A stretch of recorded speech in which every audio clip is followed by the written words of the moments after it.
अस्सलाम स्टूडेंट्स। आज जो है हम करेंगे फ़्लो चार्ट को। फ़्लो चार्ट नंबर 6 हम करेंगे जी। तो फ़्लो चार्ट नंबर 6 आज का जो है लेक्चर जो है वो फ़्लो चार्ट नंबर 6 को हम डिस्कस करेंगे। बेसिकली ये जो फ़्लो चार्ट है ये प्रॉब्लम नंबर 6 का फ़्लो चार्ट है और प्रॉब्लम नंबर 6 आपको कहाँ मिलेगा? पेज नंबर 14 के ऊपर जो है पेज नंबर 14 पे चले जाएं और वहाँ पे आपको प्रॉब्लम नंबर 6 मिलेगा। ठीक है जी। तो मैं तो आपको ये सजेस्ट करूँगा प्रॉब्लम नंबर 6 को ओपन करें ये पेज और उसको सामने रखें और फिर ये लेक्चर मेरा देखें। ये जो क्वेश्चन है problem number flow chart number 6 जो है इसमें ये वैसा ही है, बस थोड़ी सी तब्दीली उसने की है क्वेश्चन के अंदर। ठीक है, यहाँ पे वो वहाँ पे जो आपकी प्रॉब्लम नंबर 6 है वहाँ पे A1 लिखा हुआ है, यहाँ पे A लिखा हुआ है और यहाँ पे थोड़ा सी जो है वो ये एंट्रीज कम है, ये कंडीशंस कम है। ठीक है, बाकी वही चीज़ है, कोई इसमें वो नहीं है, बस सिंपल उसने यहाँ पे F तक लिखा हुआ है, आपकी जो प्रॉब्लम नंबर 6 है उसने E तक लिखा हुआ है, तो उस पर घबराने की ज़रूरत नहीं। एल्गोरिदम ऐसे ही बनेगा स्टेप बाय स्टेप। तो चले जी एल्गोरिदम को स्टार्ट करते हैं। लेकिन एक चीज़ स्टार्ट करने से पहले मैं आपको ये बता दूं कि इसके अंदर जो है आप अगर नोट करें तो हम यूज़र से मार्क्स ले रहे हैं प्रॉब्लम नंबर 6 में और फिर हम चेक कर रहे हैं क्या मार्क्स जो है वो 80 और 100 के दरमियान है या 80 और 100 के इक्वल हैं, तो इक्वल भी हों, या अगर इक्वल हैं 80 और 100 के या उनके दरमियान अगर मार्क्स आ रहे हैं तो आपको कौन सा ग्रेड मिलना चाहिए? आपको A ग्रेड मिलना चाहिए। सो आपको A ग्रेड मिलना चाहिए। ये हम क्या कर रहे हैं? कंडीशन चेक कर रहे हैं, यानी यहाँ पे डिसीजन मेकिंग है, डिसीजन ले रहे हैं कि अगर 80 और 100 के दरमियान है या 80 और 100 में से कोई वैल्यू है मार्क्स की तो उसको कौन सा ग्रेड मिलना चाहिए? A मिलना चाहिए। और अगर नहीं है तो हमें नेक्स्ट स्टेप पे जाना चाहिए। यहाँ पे नेक्स्ट स्टेप क्या है? नेक्स्ट स्टेप ये वाला है, हमने ये देखना चाहिए, ये करना चाहिए ना। तो डिसीजन मेकिंग कर रहे हैं कि हमने क्या करना है। ठीक है, तो डिसीजन मेकिंग के लिए जो है वो हमें कौन सा सिंबल यूज़ कर सकते हैं, कौन सा जो है वो शेप यूज़ करेंगे? डायमंड की शेप यूज़ करेंगे। ये है डिसीजन मेकिंग की शेप। तो आइए जी फ्लो चार्ट को स्टार्ट करते हैं।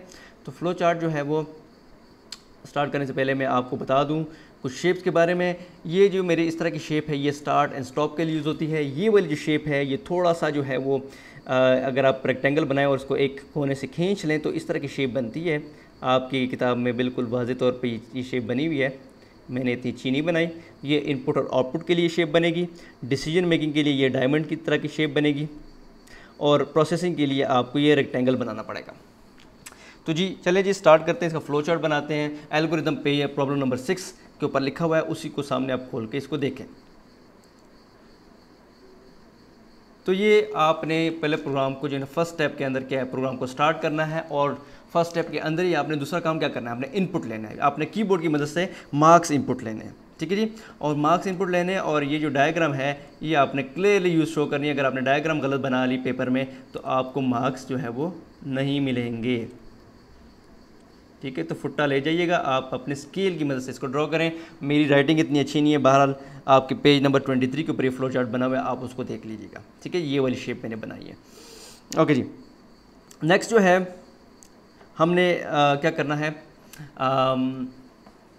इनपुट तो ले ली हमने, मार्क्स इनपुट ले लिए।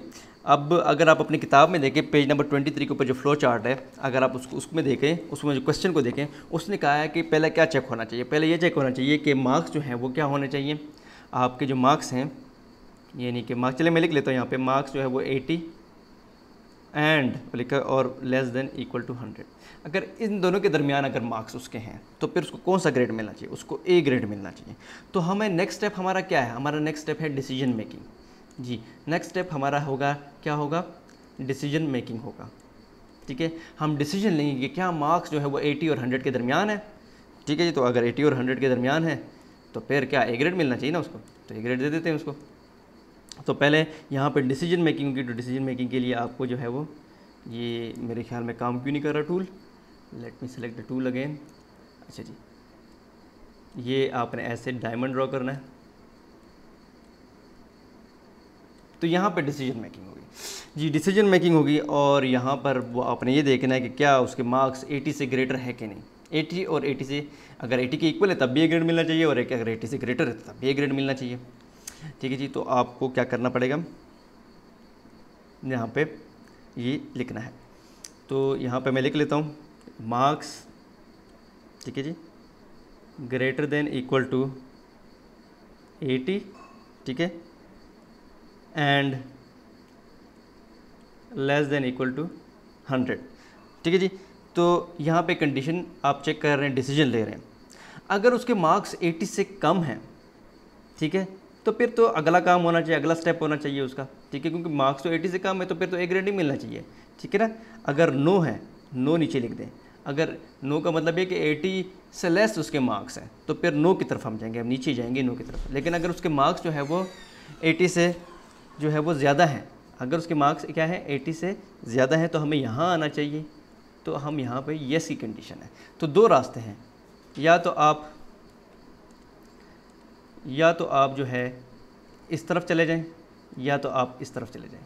अब ये डिपेंड करता है कि आपने मार्क्स क्या एंटर किए हैं। अगर आपने मार्क्स जो है वो एंटर किए हैं 80 से लेस, ठीक है जी, तो फिर तो आपको नीचे नो की तरफ जाना चाहिए, क्योंकि ये जो कंडीशन है ये तो सिर्फ कैटर कर रही है 80 और 100 के दरमियान वाली चीज़ें, और 80 और बशमूल 80 और 100 दोनों, यानी 80 भी हो या 100 मार्क्स हो तब भी मिलने चाहिए उसको ए ग्रेड। लेकिन ये हमने जो लेट सपोज हमने मार्क्स जो एंटर किए हैं, फॉर एग्जांपल मैंने जो मार्क्स एंटर किए हैं, ठीक है, वो लेट सपोज मैंने किए हैं उसको 40 मार्क्स एंटर किए हैं, चलिए जी फेल करते हैं स्टूडेंट को, ठीक है। अब आप यूज़र के ऊपर ये तो नहीं कह सकते ना कि यूज़र किसी को ये तो नहीं कह सकते कि आपने बस मैंने ऐसा सॉफ्टवेयर लिखा है जिसमें आपने सिर्फ मार्क्स 40 इंटर करने। हम तो ऐसा सॉफ्टवेयर बनाए जाते हैं कि उसमें वो कोई भी नंबर इंटर करे तो हमारी तमाम के तमाम कंडीशंस को वो देखे, अच्छा 100 इंटर करे, 20 इंटर करे, उसके ऊपर आपको करेक्ट रिजल्ट है। तो जी यहाँ पर चूँकि हमने जो है वो हमारे केस में उसने 40 इंटर किए हैं, ठीक है, मार्क्स, तो वो तो 80 और 100 से लेस है, ठीक है, तो हमने नो में जाना चाहिए। लेकिन अगर फॉर एग्जांपल हमने मार्क्स जो है 80 और 100 इनमें से कोई एक वैल्यू इंटर की होती या इनके दरमियान कोई वैल्यू इंटर की होती, तो फिर तो हम येस में जाते हैं, हम इस तरफ आते हैं। और फिर हम कौन सा काम करते, ठीक है जी, तो हम ड्रॉ कर लेते हैं कौन सा काम करते, लाइन लेता हूँ, फिर हम आउटपुट करते, क्या करते आउटपुट करते कि भाई इस बंदे का ग्रेड क्या है, ग्रेड ए है, ठीक है जी। तो हम आउटपुट करते ग्रेड ए, तो हम यहाँ लिखते आउटपुट ए, हम ए को यानी इसको ग्रेड ए हम प्रिंट करते हैं उसको। उसके बाद तेरी बात, जब ग्रेड ए आपका आउटपुट हो गया है, ठीक है, आपने उसको ग्रेड अलॉट कर दिया, तो फिर तो आपका प्रोग्राम को स्टॉप होना चाहिए ना, और उसने क्या करना है, स्टॉप करना है प्रोग्राम को, ठीक है जी। तो अब हम क्या करेंगे, स्टॉप करेंगे प्रोग्राम को, ठीक है जी, स्टॉप करेंगे प्रोग्राम को। और प्रोग्राम को स्टॉप मैंने बताया था स्टार्ट और स्टॉप के लिए कौन सा शेप ड्रॉ करनी है अपने, ये तो यहाँ पे आपने स्टॉप पे क्लिक कर लेना, ठीक है जी। तो यहाँ पे आपने एरो ड्रॉ कर लेना तो स्टॉप हो जाएगा प्रोग्राम। लेकिन हमारे केस में ये तो वो कंडीशन थी, ये तो हम देखें ना, हमने सारी कंडीशन को कैटर करना है। ये तो वो कंडीशन थी जब मार्क्स 80 के दरमियान हो, 80 और 100 या के दरमियान हो, या उनमें से कोई एक वैल्यू हो तब हो। लेकिन हमारे केस अब हम अगर इस कैटर को हमने तो 40 मार्क्स एंटर किए हैं, ठीक है ना। तो अब हम इस कंडीशन को देखेंगे कि जब आपने मार्क्स जो है वो लेस देन 80 इंटर किए हैं, तो उसको भी तो हमने कैटर, दोनों कंडीशन को आपने कैटर करना है, ठीक है, क्योंकि यूज़र को कोई पता नहीं क्या मार्क्स इंटर कर ले, तो दोनों चीज़ों को आपने कैटर करना है। तो फिर नेक्स्ट स्टेप क्या होना चाहिए, मार्क्स तो नहीं 80 और 100 के दरमियान, तो 40 है, तो फिर हम नेक्स्ट स्टेप पे जाते हैं। नेक्स्ट स्टेप में हम दोबारा चेक करेंगे, ठीक है जी, मार्क्स को एक और कंडीशन लगाएंगे,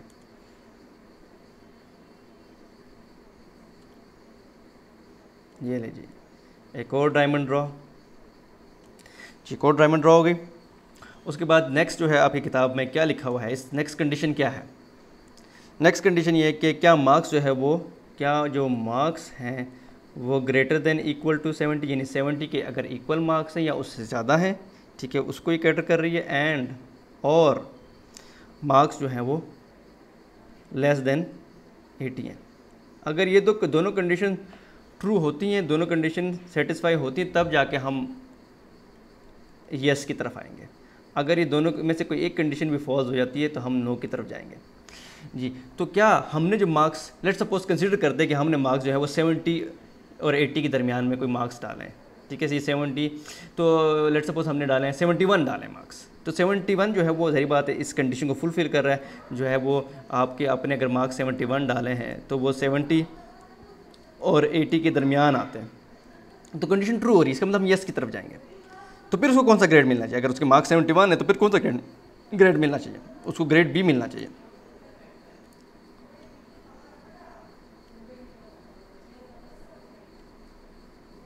तो उसको कौन सा ग्रेड जो है वो मिलना चाहिए, ग्रेड बी मिलना चाहिए। तो आउटपुट हमने स्क्रीन के ऊपर क्या शो करना है, ग्रेड बी शो करना है। लेकिन हमारे अब ये वो सिनेरियो के जब उसने मार्क्स